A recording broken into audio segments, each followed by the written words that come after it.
Okay, I think we can start. Is it okay? So just to recap what we did last week.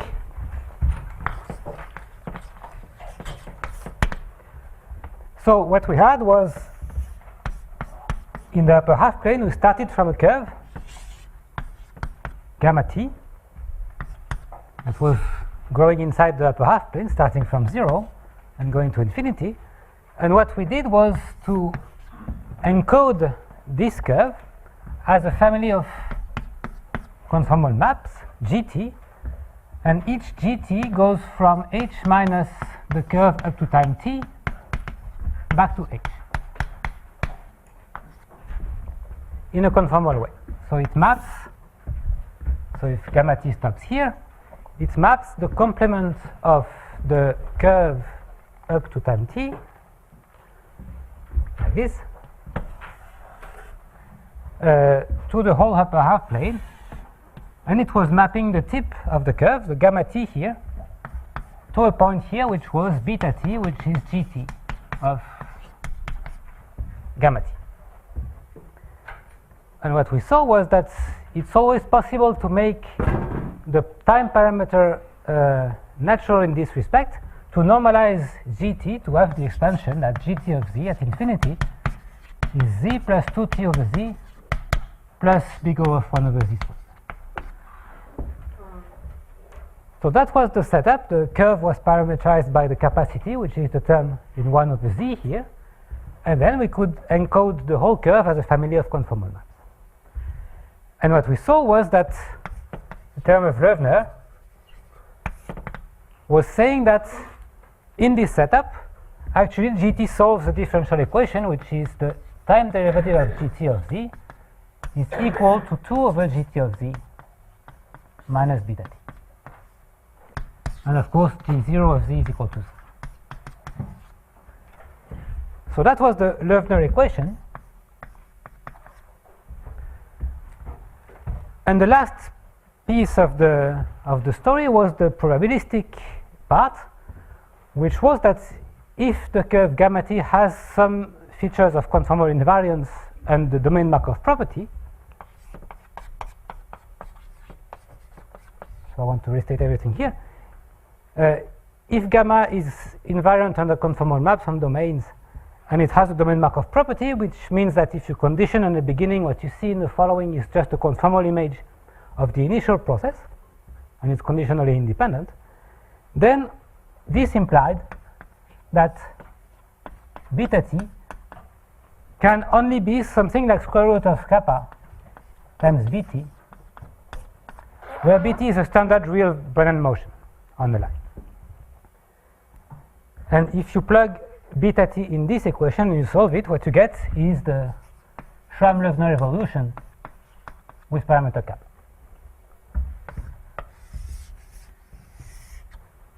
So that was the very nice story that we saw last week, and it's extremely nice, but it's not completely satisfactory yet, because it's reasoning by necessary conditions. We start from the hypothesis that there's a scaling limit, that it satisfies the conformal invariance and domain Markov property, and we get that beta t is something like Brennan motion.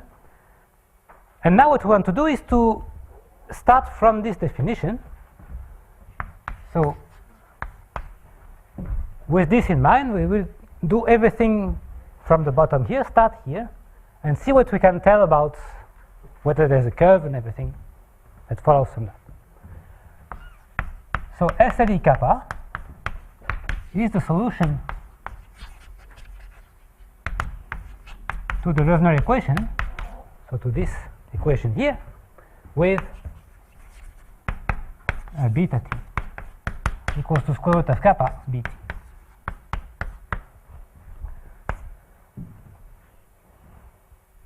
So now the point is we start from this definition and we see what we can get.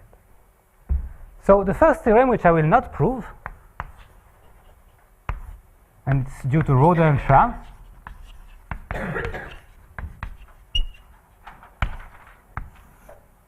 up to the case kappa equal to 8, which is from Loewner, Schramm-Loewner, but I will state it here, maybe for kappa different from 8. That's the first big theorem about the whole story, which is that SLE kappa is generated by a curve. So what does it mean? So in other words, there exists, so given beta t,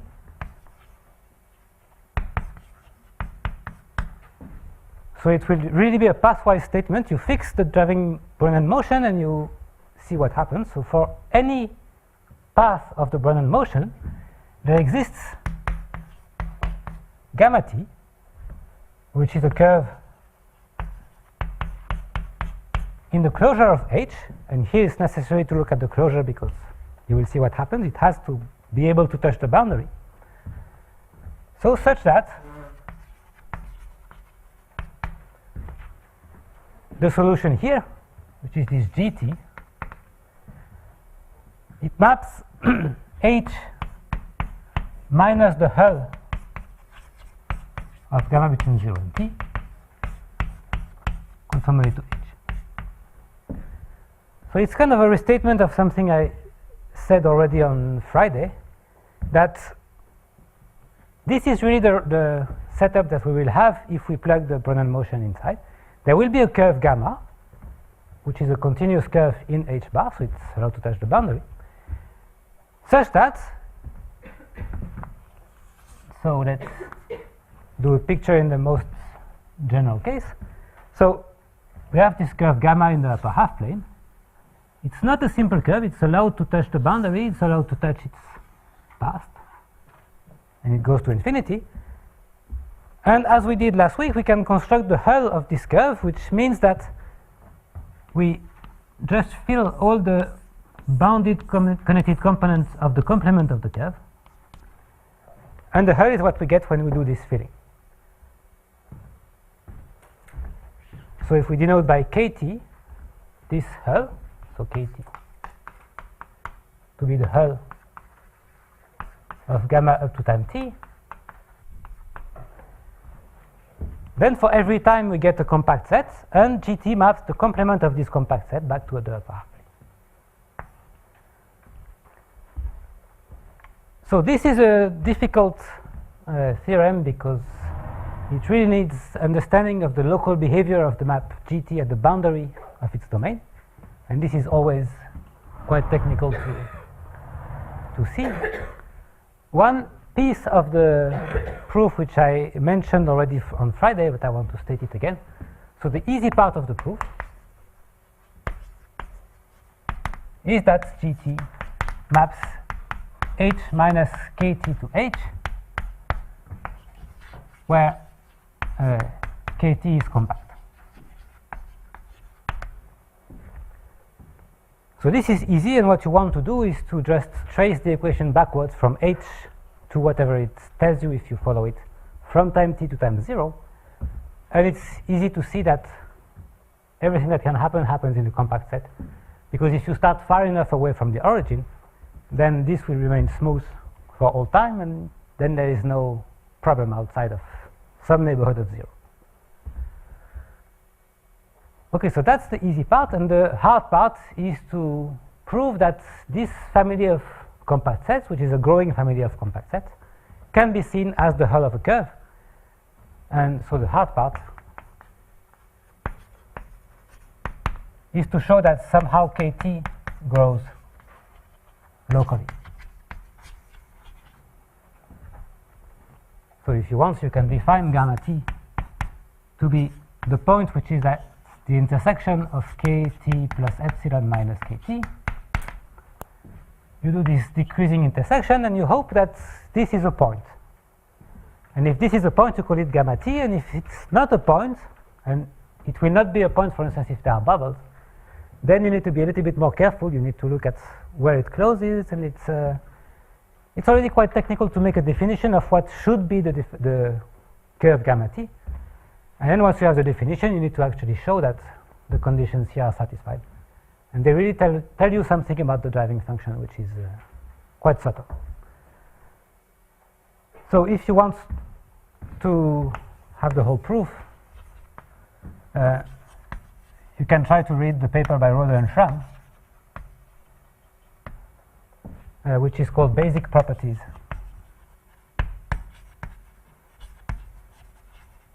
of SLE. But it's really not easy to read. It's, well, it will take a while if you want to understand all the details of the program.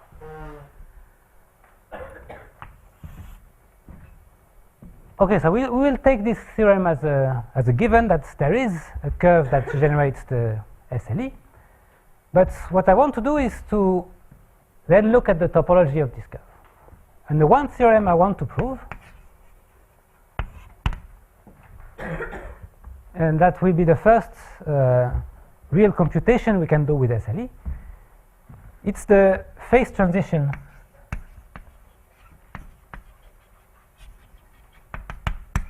of SLE at kappa equal to 4.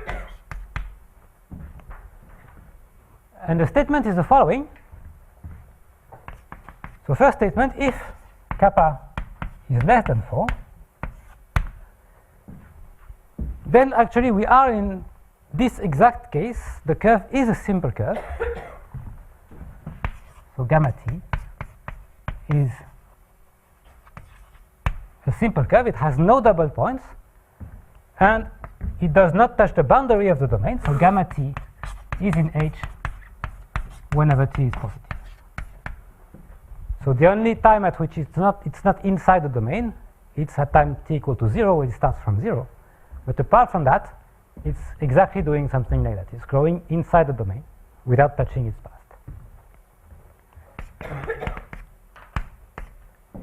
And the second part is that if kappa is bigger than 8, then gamma t has double points. It touches the boundary. So it's not like this, it's more like the green picture here. It will touch the boundary and it will touch its past. And as a way to sum it up, you can say that as the union of kt is really h bar. So every point in the upper half plane ends up being part of kt for t large enough. So it's really something completely different. Here there is a simple curve and it avoids most of the points in the plane. And here there's a curve with lots of double points and it ends up swallowing everything. Yes? Yes. Well, it's also true for 8, but it but it's more interesting like this. Thanks. Okay, so how do you prove something like that? And the proof is interesting because it's the first real instance of how you can use SLE to do computations of probabilities of some event. So let's look at it. So it's really a computation, but let's look at what happens. Let's start at 0. And let's, for instance, try to see if gamma can touch the real line or not. So we'll call this, we'll look at the probability that gamma t touches R to the right of, say, some point x, which is positive. So this is the starting point. This is x. And you want to see whether the curve gamma will touch to the right of x or not. And presumably, if the theorem is correct, then the probability will be 0 if kappa is less than 4, and it will be 1 if kappa is bigger than 4. So that will be the phase transition. So what does it mean that gamma t touches to the right of x? Well, if this is the curve gamma, if it touches to the right of x, it really means that just before it touches, it will close a bubble with a very small opening, which is between, so let's tau be the inf of times such that gamma t is in, say, x plus infinity. So the time at which you actually touch to the right of x.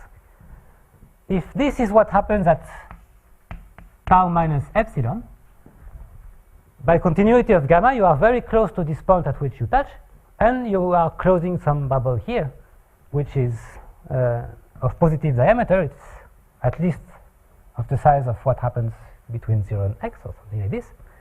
And it has a small opening. So what does it mean? It means that if you map the whole picture by the map G tau minus epsilon, which is the conformal map that unfolds the curve up to time tau minus epsilon, so what do you see? And what I claim is that, so this will be sent to beta at time tau plus epsilon, tau minus epsilon, sorry. And what I claim is that 0 and x will be mapped to some points which are very close on the right. So 0 will be mapped here, so that's gt of 0. That's g, so tau, so t, I take t equal to tau minus epsilon. This is gt of x. And the whole inside of this bubble here, so the whole blue part, here, is mapped actually to something very small on the right. So that goes from the tip to the, say, the image of this hitting point here. So something like that. And as you let epsilon go to 0, so the opening will be much smaller and smaller. So the width of the image of the inside here, so this width, will go to 0 as epsilon goes to 0. So if gamma t touches to the right of x, then the width of the blue part goes to 0, and in particular the distance between the images of 0 and x goes to 0. So then gt of x minus gt of 0. And also the distance between gt of x and gt of the tip. So gt of x minus beta t. All these, they shrink to a single point. So these all go to 0 as t goes to tau. So that's a statement. It tells you that if you touch the boundary, at the moment you touch the boundary, you shrink everything that is inside to a point. So I'm not asking you to believe me on this fact. I will tell you why it's true.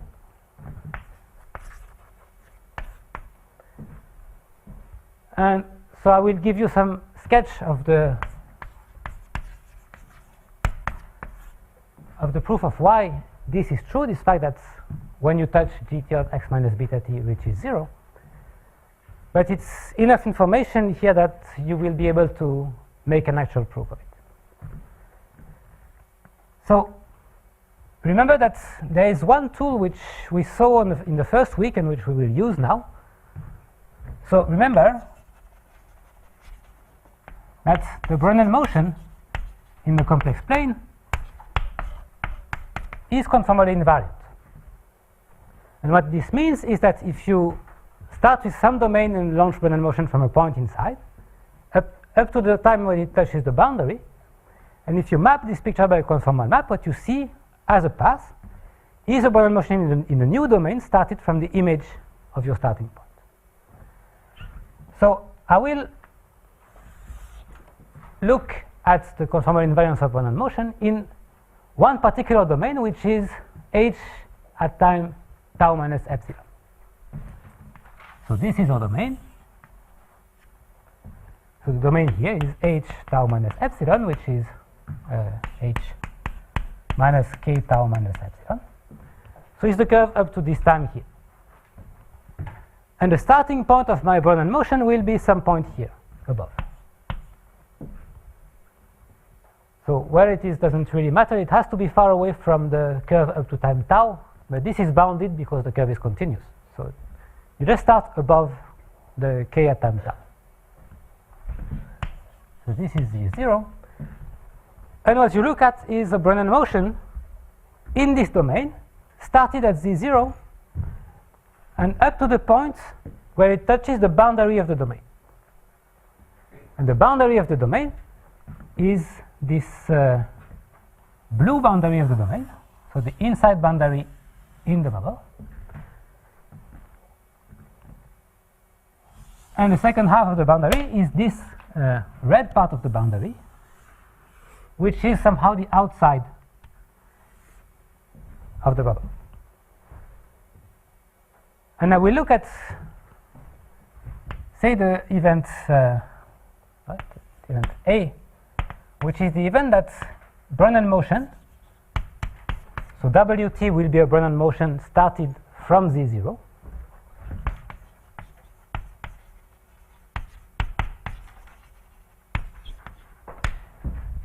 That this touches the boundary of the domain on the blue part. So touches the boundary of h tau minus epsilon on the blue part.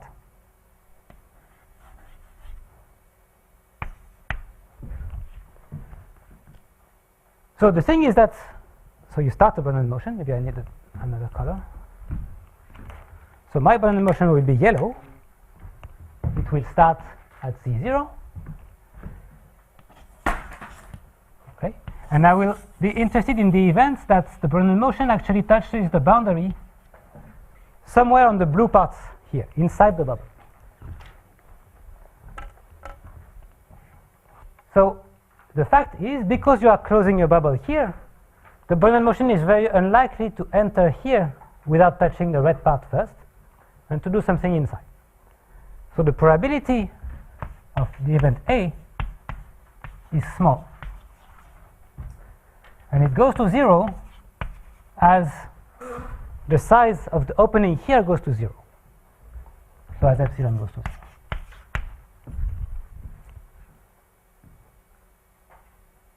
So this is easy to prove. If you have a Brownian motion, it's very likely to make turns around any points, and so if it wants to sneak in, it's very likely to touch the boundary.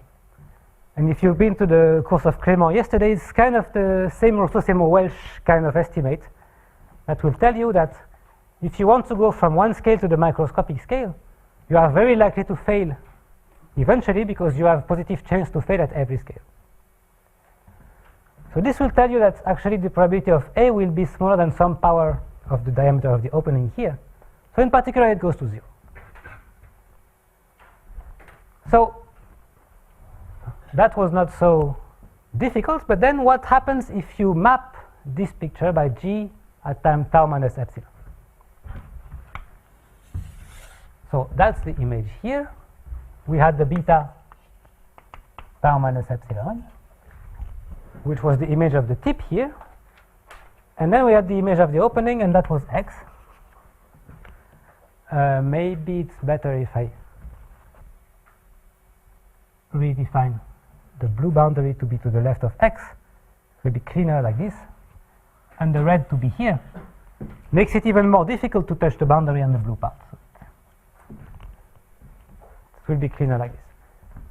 So the image of x will be here. So that's g tau minus epsilon of x. The blue part of the boundary will be mapped to the interval between the tip and the image of x, so here. And the red part of the boundary will be mapped to whatever remains on the boundary. So these two intervals here.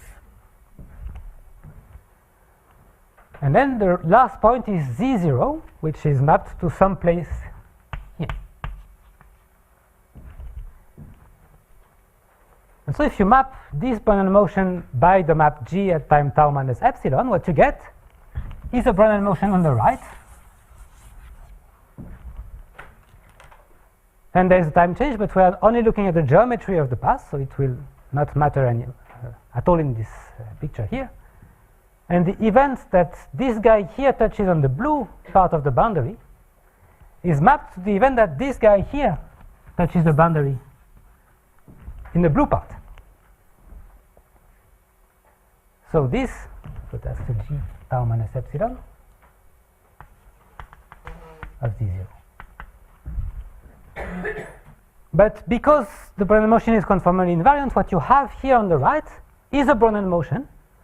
So the probability that the image of the yellow guy touches on the blue here is just a probability that the Brownian motion on the right touches the boundary in the blue part.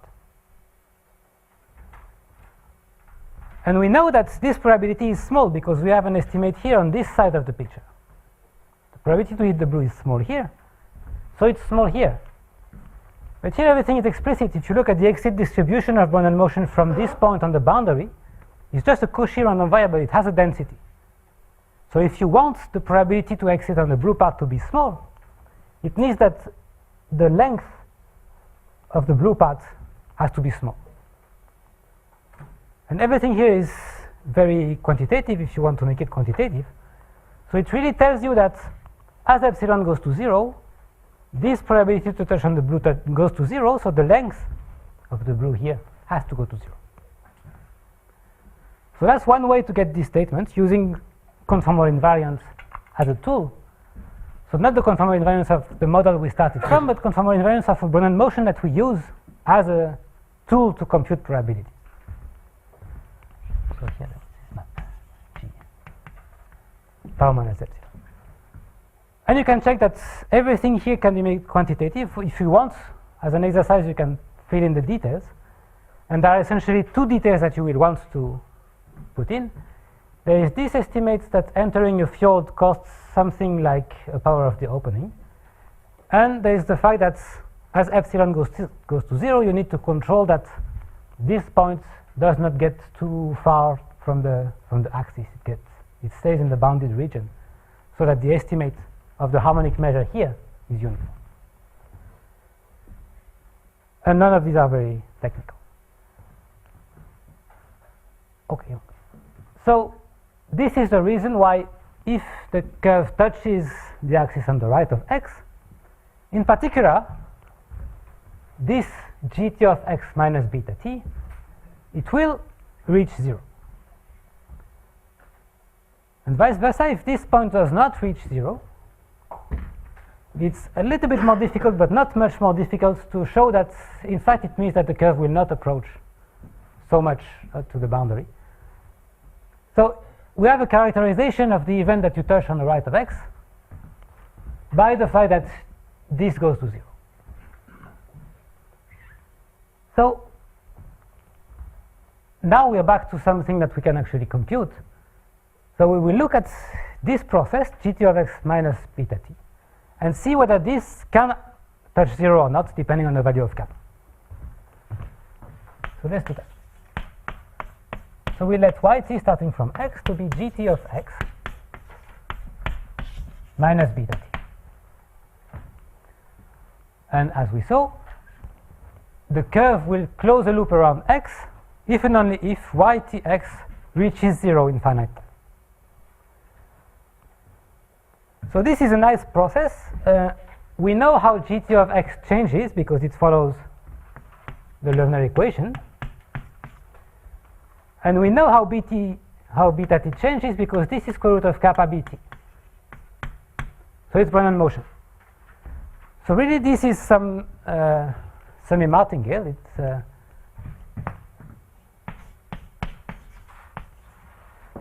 you can look at the increments of ytx and do stochastic calculus with it. And this is really what you gain going from the geometric picture here and going to the driving function here, is that you have a process on the line, and for processes on the line you can compute many things using stochastic calculus. So if you look at the variation of ytx, well, there is the variation of gt of x, and gt of x depends on time in a smooth way. It's just a solution of the differential equation here. So what you get is 2 dt over gt of x minus beta t. So this is the increment of gt of x, and then the increment of this is minus square root of kappa dbt.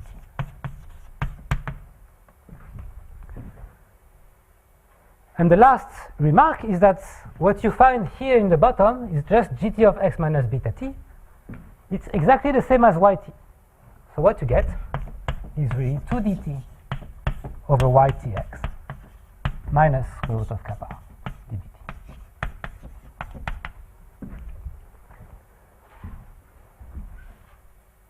So this is just from the definition of the process, and it tells you that the process ytx is Markovian, and it's really following this stochastic differential equation that dytx is 2 over ytx dt minus square root of kappa dbt.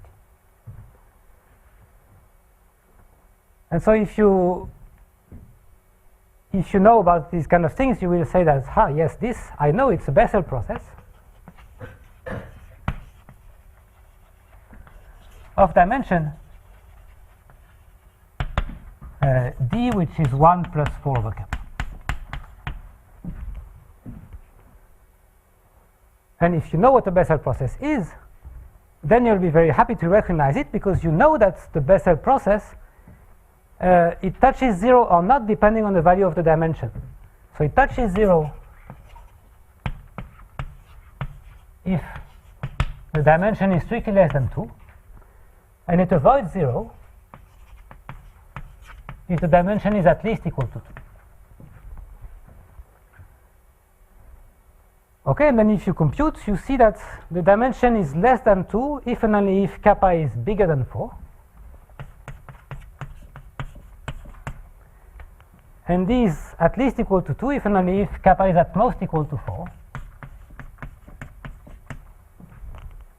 And as you can tell, this is exactly the phase transition that we had in the statement of the theorem. So the dimension of the Bessel process here is a function of kappa, and the critical dimension is 2, which means that the critical value of kappa is equal to 4. So what if you don't know what a Bessel process is? So just a poll, who knows what a Bessel process is and is very confident with this? And is not from Paris 6 or has never been to Paris before? So if you don't know a Bessel process, you can do it by hand. So you can compute the probabilities of hitting sets for such a process. And I want to do it explicitly because it's, well, first, it's not very difficult. And second, it will look a lot like the next computation we'll do. So it's like a good warming up for what is coming.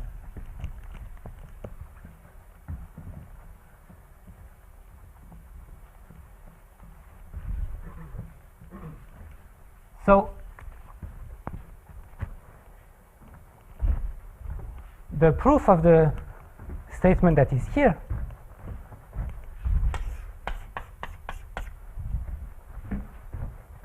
you can do it using stochastic calculus. So the proof of this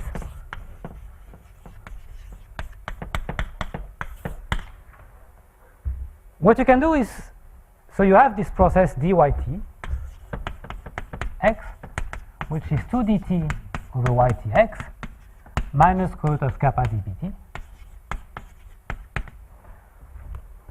What you can do is you can look at powers of this process, and you can define zt to be ytx to the power 2 minus d. So I'm assuming d is not equal to 2. If d is equal to 2, you need to replace this by a log, but the proof is exactly the same. And then you can compute dzt using Ito's formula. So to do that, you need the power to be smooth. So you can do that up to the hitting time of 0 if the process hits 0, but that's exactly what we want to compute. And then you can check that what you get is that dzt is So something like 2 times square root of kappa over 2 minus 2 over square root of kappa times ytx to the power minus d ddt. So this term in front is not so relevant. It says that something is happening at kappa equal to 4, but what is relevant is that the diffusion term is present, but the drift term is equal to 0. So this is a plus 0 dt. So taking this power maps the Bessel process exactly to a martingale, or to a local martingale. So dt is a local martingale.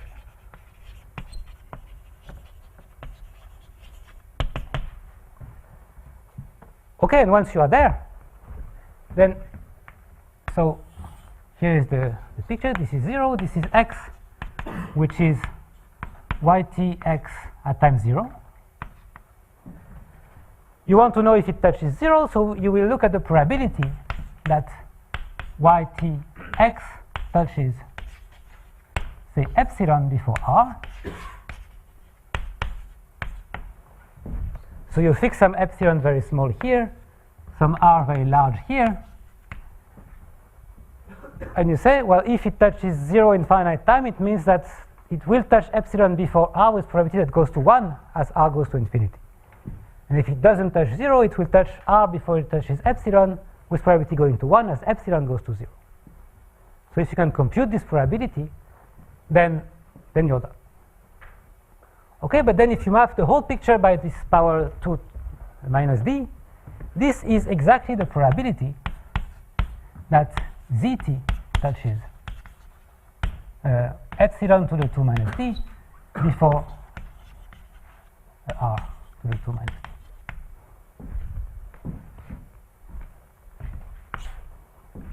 Okay, now we are done because zt is a martingale, is a local martingale. It starts at x to the 2 minus d, which is in between these two. And so you can compute these hitting probabilities because it's just given by the Gamble-Rowan estimate for a local martingale in some interval. So this is explicit.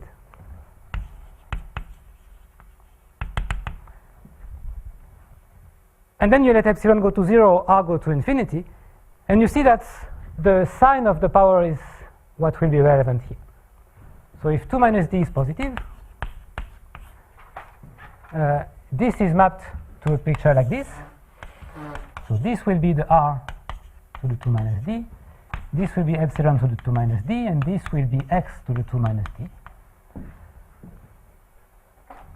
And as r goes to infinity, the probability to touch here first will go to 1. So the probability that you hit epsilon first goes to 1 as epsilon goes to 0. As r goes to infinity.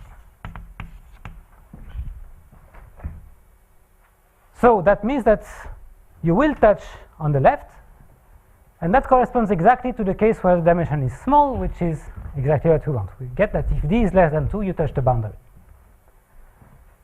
And if 2 minus d is negative, well, the situation is almost the same, except that now it's a negative power, so it exchanges r and epsilon. So here is the r to the 2 minus d, here is the x to the 2 minus d, here is the epsilon to the 2 minus d. And now the probability that you hit r first, this goes to 1 as epsilon goes to 0, as this point goes to infinity.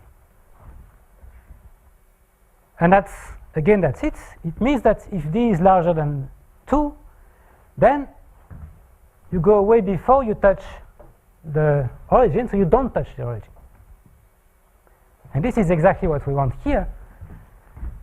That's this case. If d is larger than 2, you don't touch the boundary, and so the curve is a simple curve.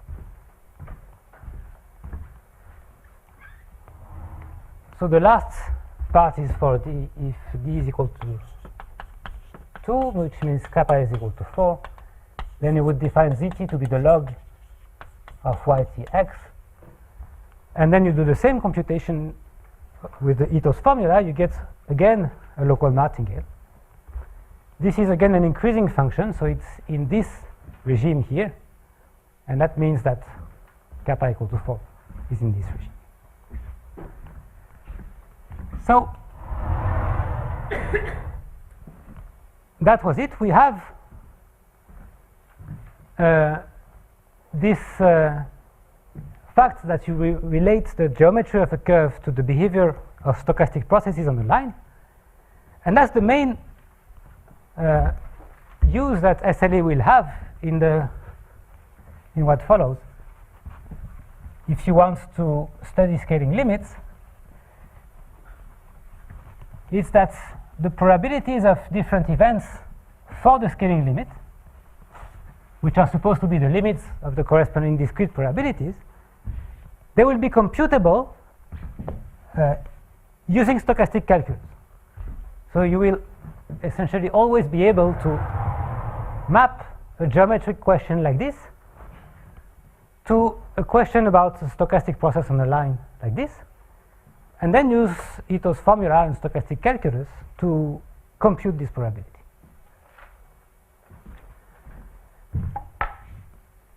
So in the next 15 minutes, I want to just sketch another computation which is a little bit more involved computationally, but it's not much more difficult at the conceptual level.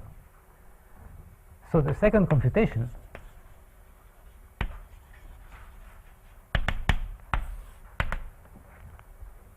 so since we are computing probabilities of events, here the events that we are looking at, essentially they had probability 0 or 1, but so that's not saying a lot about the computability of events. It means that we can look at which almost sure events are realized or not, but maybe it's good to have an example where you get a probability which is not 0 or 1, which is something that is non-trivial.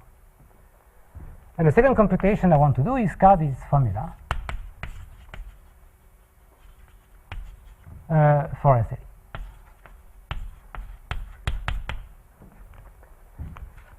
And maybe I won't have time to finish the computation today, but maybe I will. We'll see how it goes, and if I don't finish today, I will finish tomorrow. It will be 5 minutes tomorrow.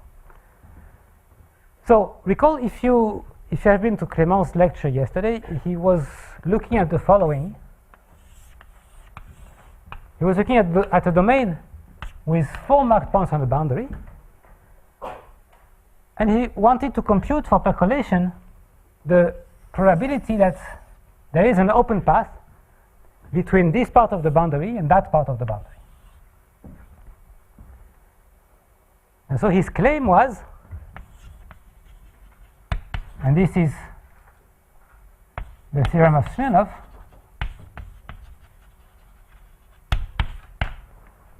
was that as the lattice mesh here goes to 0,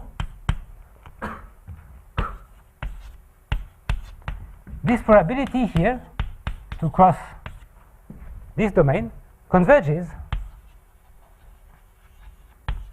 to some function of the domain and the marked points. So this is one statement of the existence of a scaling limit for percolation, is that the crossing probabilities converge. So that's the statement that he will prove today. He will finish the proof today. And the question is, can we do something similar for the SLE? Or is there a counterpart of this claim for SLE?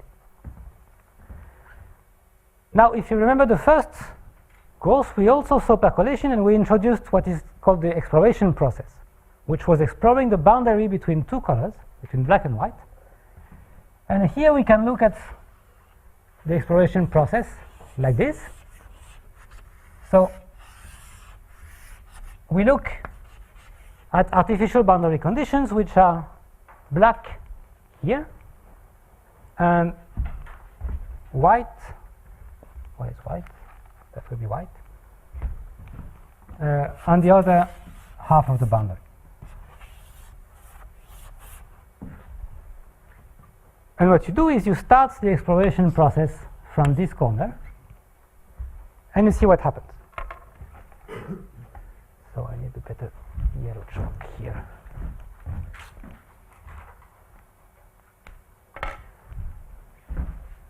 So what you get is you start the exploration process at the corner, you follow, you have black on the left and white on the right, and you just explore the interface between the two colors. It will touch itself sometimes, maybe. And then you look at the first time at which you touch either the boundary on the right or the boundary at the top.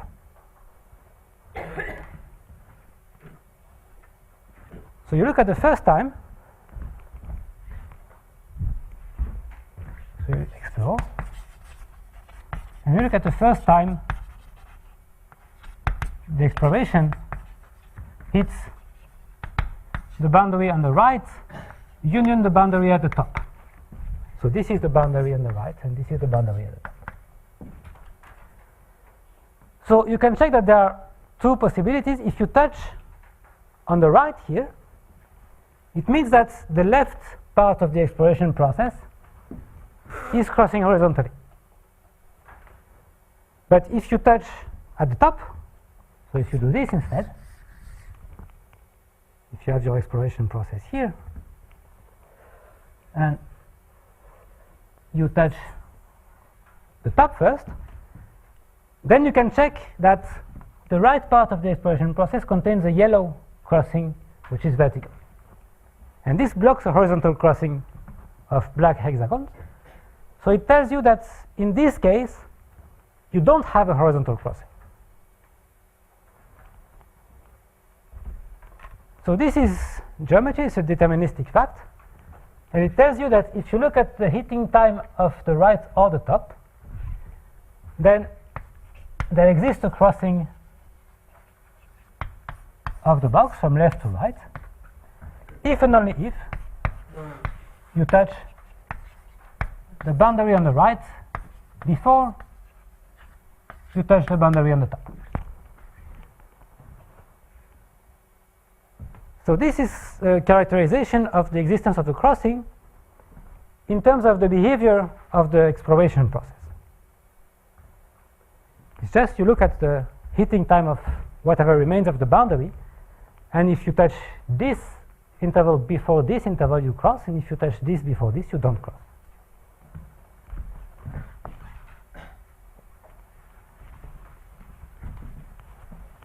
So somehow it's similar to what we did here. We had a geometric statement, and we are restating this in terms of boundary behavior of something. And this something is just, for the moment, is just an SLE curve. Okay, so the question becomes, what is the probability that gamma touches boundary to the right before boundary to the top? So this is the computation I want to do. I want to compute such probabilities, but not for the exploration process of percolation, but for SLE. So here the question will be, gamma is the trace, is the curve generating an SLE in the domain.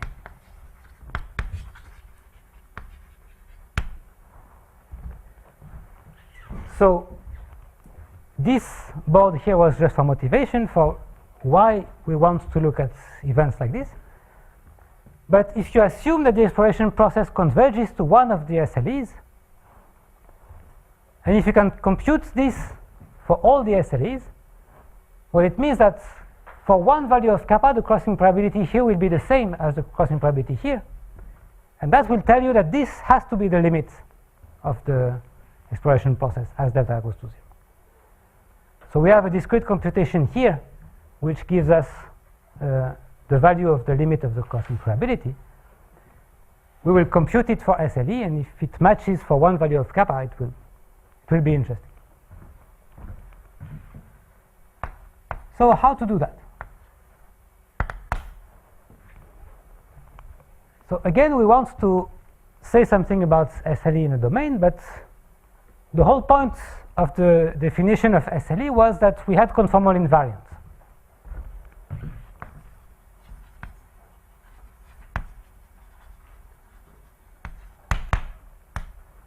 So if we want to compute this probability in some domain with some pieces of the boundary which are marked, well, it will be enough if we can do that in one particular domain that can be mapped to this domain by a conformal map. So how does it work? We have this domain here. Here it's a rectangle, but it can be an arbitrary bounded domain. And by the Riemann mapping theorem, there exists a map, phi, which is a conformal map that sends the inside of this domain to the upper half plane. This always exists. And you can normalize it to send the starting point here. So let's name the points A, B, C, and D. Big letters, it will be better. A, B, C, and D. There's a map like this sending A to 0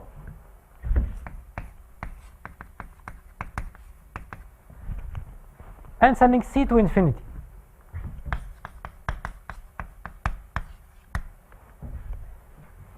And then it sends B to something on the right of 0. So let's call it B, which is phi of B. And it sends D to the left somewhere here.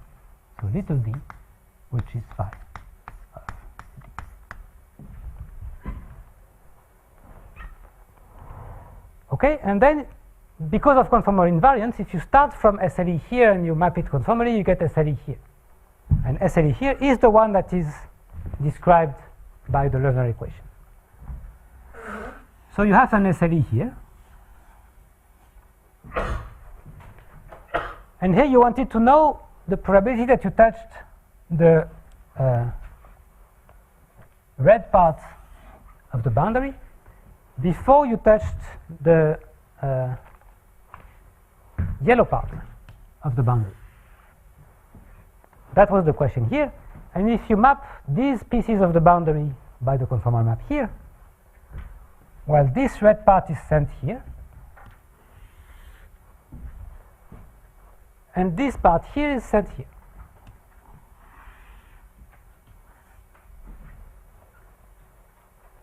So the question becomes, what is the probability that this SLE here touches the red part like this before touching the yellow part here on the left? And if you can compute that as a function of B and D, then we can map the whole picture back by phi minus 1, and it will give us the crossing probability on the left.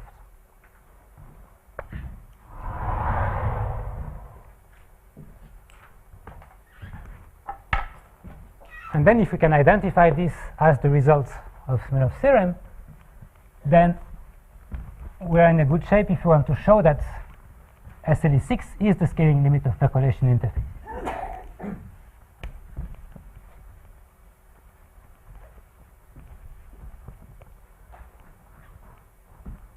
So that was for the motivation. Now for the statement of the theorem, which is Cardis formula for SLE. So let gamma be the trace, the curve generating an SLE kappa. For the parameter kappa, I will take kappa between 4 and 8. And actually, it's well, we'll see what happens if kappa is not between 4 and 8. Certainly, if kappa is below 4, there will be a problem because it's a simple curve. It doesn't touch the boundary. So in particular, it doesn't really make sense to look if it touches the red part of the boundary before the yellow part of the boundary, because it doesn't touch the boundary at all. So at least we want to assume that kappa is bigger than 4. And we'll see what happens at 8 a little bit later. So let kappa between 4 and 8. Gamma is the curve generating an SLE kappa. And we will start with D, which is negative, and D, which is positive. And what we want is the probability that gamma touches this half-line from b to infinity before touching between minus infinity and b. And the statement is that this is some function f of, essentially it has to be a function of the ratio between d and b, because as we saw, the Brillouin motion is scale invariant. So if you scale the whole picture, you multiply d and b by the same ratio, by the same factor, and you don't change the probability. So you can predict that this is some function of the ratio of b and d. And it turns out that it's nicer to write it as a function of minus d over b minus d. So this is also a function of the ratio. This is really the ratio between this length here and this length here. So it's exactly the kind of ratio that comes out if you can apply the Gamma-Roon estimate, the one that comes up if you do the computation explicitly here. But here, where the function f is given like this, so f of u is the integral from 0 to u dx over x to the 4 over kappa 1 minus x 4 over kappa, and I will check if the constant is and there is no constant. That's wonderful. Okay, so that's the statement. This is a probability of some event concerning SLE for kappa between 4 and 8. And it can be computed explicitly as a function of the ratio between b and d using this weird looking integral here. So since I'm running out of time, I will give you an exercise for tomorrow, which is to try to prove this. So try to find some function that maps something interesting into a local martingale and try to copy the argument that was here. So trying to find what replaces this power 2 minus d in this case, in the case of this computation here. And I will do the computation tomorrow, but so as an exercise, try to prove it.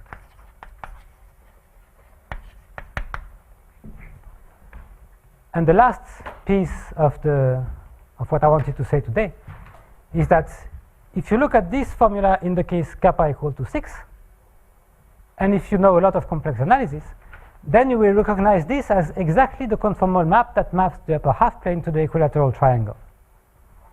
So kappa equal to 6 corresponds exactly to the statement of the result by Smirnov. So the crossing probabilities are connected to conformal maps to the equilateral triangle. And I will also do that tomorrow. So tomorrow, what is next? Well, first the proof, then the link, in the case kappa equal to 6, the link with Smirnov, and then we'll see what we can do next. Okay, I guess that's it for today.